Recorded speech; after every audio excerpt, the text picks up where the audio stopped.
لاہور میں قومی احتساب بیورو یعنی نیب کے دفتر کے باہر کل ہونے والی ہنگامہ آرائی کے بعد مسلم لیگ نواز کی رہنما مریم نواز شریف نے الزام لگایا ہے کہ ان کی گاڑی پر پتھراؤ کرنے والے پولیس کی وردی میں موجود تھے۔ اگر وہ بلٹ پروف گاڑی میں نہ ہوتی، ان کا کہنا ہے اگر وہ بلٹ پروف گاڑی میں نہ ہوتی تو نہ جانے کتنا نقصان پہنچتا۔ جبکہ دوسری طرف پنجاب کے وزیر قانون راجہ بشارت صاحب کا کہنا یہ ہے کہ سیکیورٹی کی گاڑیوں میں پتھر ساتھ لائے گئے تھے۔ بالکل، نون لیگ کے کارکنوں نے پولیس اور نیب دفتر پر حملہ کیا، جس کے بعد پولیس نے لاٹھی چارج اور شیلنگ کی۔ ایسا کہنا تھا راجہ صاحب کا۔ کل نیب عدالت کے باہر ہونے والی ہنگامہ آرائی کا ذمہ دار ہے کون؟ نیب نے اپنے اعلامیے میں یہ کہا ہے کہ مریم نواز نے کارکنان کے ذریعے منظم انداز میں غنڈہ گردی کا مظاہرہ کیا، اور اس پورے معاملے پر ہم بات کریں گے۔ ہمارے ساتھ جنرل سیکرٹری مسلم لیگ نون جناب سابق وزیر داخلہ جناب احسن اقبال صاحب موجود ہیں۔ السلام علیکم احسن صاحب۔ جی وعلیکم السلام۔ احسن صاحب، ورژنز دو آ رہے ہیں۔ ایک تو مریم نواز صاحبہ کا ورژن ہے کہ سیکیورٹی کی وردی میں جو پولیس کی وردی میں جو لوگ تھے انہوں نے پتھراؤ کیا گاڑی پر، اور ایک ورژن جو ہے گورنمنٹ کا آ رہا ہے کہ منظم انداز میں مسلم لیگ نون کے اپنے ہی کارکن تھے جنہوں نے یہ ہنگامہ آرائی کی۔ ہوا کیا تھا کل؟ جی دیکھیے، کل وہاں پر بہت پرامن طریقے سے ہمارے کارکن گئے تھے، اور یہ ایک معمول کا حصہ ہے۔ آپ دیکھیے، اس سے پہلے بھی جب بھی کوئی مرکزی رہنما جاتے ہیں تو کارکن اپنی یکجہتی کے لیے وہاں جمع ہو جاتے ہیں، لیکن یوں لگتا ہے کہ حکومت نے ایک منصوبہ بندی کے ذریعے وہاں پر، اگر آپ صوبائی وزراء کی پریس کانفرنس دیکھیں، نیب کی جو کمپلینٹ ہے اور ایف آئی آر ہے اس کو پڑھیں، اور جو وہاں کے واقعات ہیں ان سب کی کڑیاں جوڑیں تو بہت واضح ہو جاتا ہے۔ کل میں نے خود ٹی وی کے اوپر امیج دیکھا کہ ایک گاڑی جس سے کہ پتھروں کے لفافے یا شاپرز نکالے جا رہے تھے، اس کے پیچھے ایک سرکاری فائل بھی پڑی ہوئی تھی۔ تو یقیناً اس وقت کوئی مسلم لیگ نون کا کارکن ایسا نہیں ہے جو سرکاری دفتر کی فائلیں پیچھے رکھے گا، اور جو افراد وہاں پہ کھڑے تھے ان کے لباس بالکل مخصوص ہوتے ہیں جیسے تو مطلب یہ کہ حکومت نے خود یہ پلان کیا کہ ان کو بلایا جائے اور ان پر پتھراؤ کیا جائے، مطلب اس سے زیادہ مزہ کا خیز بات لگتی نہیں ہے۔ حکومت ایسا کیسے سوچ سکتی ہے کہ بھائی مریم صاحبہ کو بلاؤ اور اس کے بعد ہم ان پہ پتھراؤ کریں گے؟ تو مطلب آپ سوچیں کوئی ان کو تو نقصان ہوگا اس بات کا۔ حکومت نے جو ان کا ایک غیر انصاف پہ مبنی قدم تھا کہ مریم صاحبہ کو وہ سیاسی انتقامی کارروائی کر رہے ہیں، کسی طرح ان کے لیے ہمدردی پیدا ہونے کی بجائے وہاں پر ایسا ناٹک کریں کہ ان کو ڈیفینسو کر دیا جائے اور جو لوگ آئیں ان کو تشدد کیا جائے، ان کو گرفتار کیا جائے، تو یہ تو ایک بڑا ٹیپیکل ایس او پی تھا۔ اور آپ دیکھیے جس طرح فلم بندی کی گئی ہے، ٹیپیکل ایس او پی آپ لوگوں کا ماضی میں بھی رہا ہے۔ 1997 کے مقدمے کی بات کر لیں ہم، سپریم کورٹ پہ حملہ، اس کا الزام آپ لوگوں پہ رکھتا ہے، گلو بٹ بھی آپ لوگوں کے پاس ہی تھے، اس مرتبہ بھی آپ کے لوگ آئے، تو یہ تو مطلب اس کا تو آپ کے ساتھ تو ایک پرانی لیگیسی چلی آ رہی ہے۔ لوگ یہ الزام لگاتے ہیں کہ آپ کا تو ٹرینڈ یہی ہے۔ آپ شہباز گل صاحب سے میں گفتگو کر رہا ہوں یا ویس صاحب سے میں گفتگو کر رہا ہوں؟ نہیں، شہباز گل صاحب کا اپنا ورژن ہوگا، لیکن میں تو وہ بتا رہا ہوں کہ جو لوگ کہتے ہیں فی الحال تو آپ انہیں کا سرکاری ورژن دے رہے ہیں۔ میں نے آپ کو عرض کیا ہے کہ ہمیں وہاں پہ ایسا کرنے کی ضرورت نہیں تھی، کیونکہ جو وہاں پر ہمارے کارکن گئے صبح سے عکس بندی تھی، اور پولیس کا جو منظر تھا، پولیس نے جو پتھراؤ کیا اس کی ویڈیو فوٹیج موجود ہے۔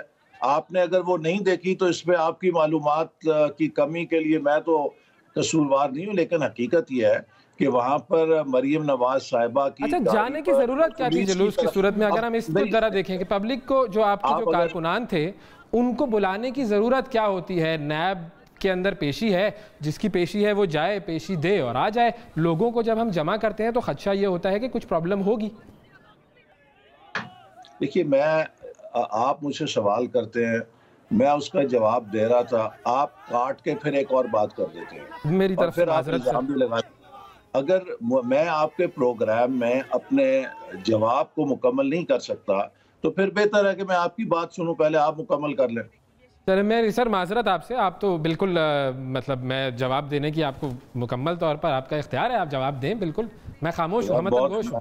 میں بہت مشکور ہوں، بہت اس آپ کی عنایت پہ، اس پہ آپ کی جو اتنی بڑی آپ نے دریا دلی کی ہے، یقیناً اس پہ بہت ہی ذاتی طور پر مشکور ہوں۔ سر آپ کا ریسپیکٹ، اور آپ مکمل خاموش ہوں۔ دیکھیں، میں تو آپ دونوں کا انتظار کر رہی ہوں کہ جب دونوں خاموش ہوں گے تو میں اپنا سوال کروں گی، میں نے تو کچھ نہیں کہا۔ دیکھیے یہ ایک معمول کی کاروائی ہے اور میں نہیں وہ بات کروں گا کہ 2 wrongs will make 1 right. میں پھر یہ کہوں گا کہ ہمارے لوگ وہاں پر بہت پرامن گئے تھے اور ماضی کے اندر آپ نے ہمیں اتنے تانے دیے ہیں. ہم نے کبھی پی ٹی آئی کی جب احتجاجی تحریک تھی ہمارے 5 سالوں میں، ان کو مکمل آزادی تھی کراچی سے پشاور تک. انہوں نے جلسے بھی کیے، انہوں نے دھرنے بھی دیے، انہوں نے ٹی وی اسٹیشن کو پامال بھی کیا، انہوں نے پارلیمنٹ کے اوپر بھی حملہ کیا، ان پہ دہشت گردی کے مقدمات بھی بنے. ہم نے کسی کو گرفتار نہیں کیا. ہم کیوں یہ موقع دیتے کہ وہ کہیں کہ دیکھو جی ہمارے ساتھ زیادتی ہو رہی ہے، انتقامی کارروائی ہو رہی ہے. کیونکہ اللہ کا شکر ہے کہ ہمیں عوام کی تائید اور عوام کی جو حمایت ہے اس کے اوپر یقین تھا. یہ حکومت جو ہے کیونکہ کمزور پیروں پہ کھڑی ہے، یہ بوکھلا جاتی ہے اور اس بوکھلاہٹ کس طرح کے ناٹک کرتی ہے. اچھا احسن صاحب، ایسا نہیں ہو سکتا آپ کا، میں صرف ایک کیونکہ سیاسی آپ بھی زمانے سے ایک سیاست کر رہے ہیں، آپ بہت بہتر مجھ سے اور بہت سے لوگوں سے سمجھ سکتے ہیں یہ چیزیں کس طرح سے ہوتی ہیں. ایسا تو نہیں ہوا کہیں کہ آپ لوگوں کو اور حکومت کو آپس میں لڑوانے کے لیے کوئی تیسرا تخریب کار آ کے وہاں پر جو ہے اس قسم کی حرکتیں کر رہا تھا، جس سے حکومت کو یہ تاثر گیا کہ نون لیگ کرا رہی ہے اور نون لیگ کے ذہن میں یہ بدگمانی آ گئی کہ بھئی یہ تو حکومت نے ہم پر حملہ کروایا، اور بیچ میں کوئی تیسرا تھا جس نے فائدہ اٹھایا؟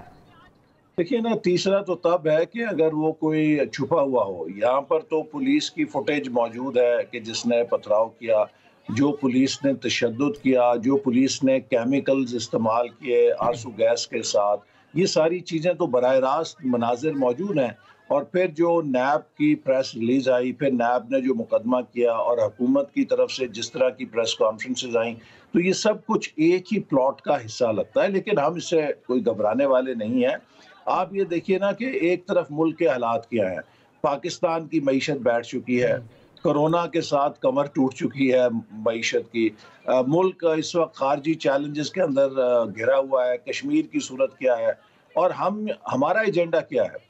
ہمارا ایجنڈا یہ ہے کہ ملک کے اندر پولرائزیشن پیدا کریں، اپوزیشن کے خلاف انتقامی کارروائیاں بڑھائیں. 2 سال ہو گئے ہیں.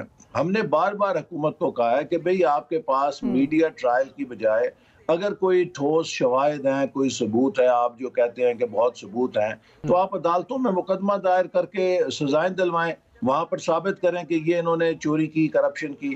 میں بار بار کہہ چکا ہوں کہ دیکھیے اس وقت نواز شریف صاحب کے خلاف اور شہباز شریف صاحب کے خلاف جتنے کیسز چلائے جا رہے ہیں ان میں سے ایک کیس بھی ان کی پبلک کرپشن کا کمزور ہیں. بالکل ہاں، وہ ثابت وابت کچھ بھی نہیں کر سکتے. آخر میں کھودا پہاڑ اور نکلا چوہے والی ہو جاتی ہے. ہوگا نواز شریف صاحب کو جو سزا دی ہے اتنے شور کے بعد اقامے کے مقدمے پہ کہ جی بیٹے سے 10,000 درہم تنخواہ نہیں لیا آپ نے.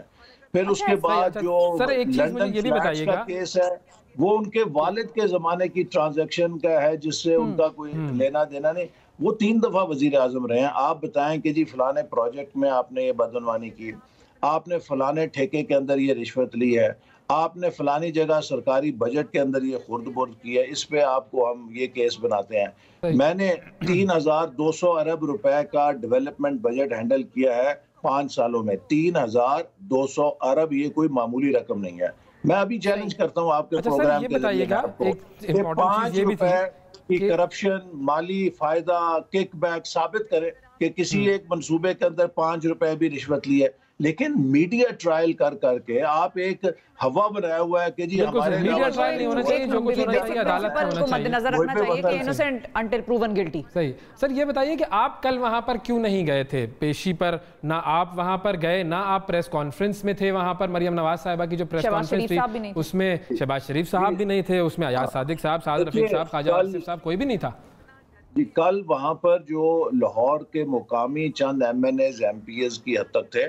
ہمارے زیادہ تر جو اراکین اسمبلی ہیں، چونکہ قومی اسمبلی کا اجلاس چل رہا ہے اور اس کے اندر کافی اہم قانون سازی ہو رہی ہے جس میں ہمیں بہت واچ اینڈ وارڈ کی ضرورت ہے، چونکہ حکومت فیٹف کے آڑ کے اندر ایسے کالے قانون پاس کرانا چاہتی ہے جن کا فیٹف سے کوئی تعلق نہیں ہے، جن کا تعلق شخصی آزادیوں سے ہے، فنڈامنٹل رائٹ سے ہے، بنیادی حقوق سے ہے. اور حکومت چاہتی ہے کہ فیٹف کی آڑ میں ان قوانین کو پاس کرا لے. لہٰذا ہماری جو زیادہ تعداد تھی وہ قومی اسمبلی کے اجلاس میں موجود تھی، کیونکہ ہم چاہتے ہیں کہ حکومت کی اس قانون سازی پہ نظر رکھیں. صحیح. ٹھیک ہے، بہت شکریہ ادا کریں گے ہم احسن اقبال صاحب، آپ کا وقت دیا آپ نے.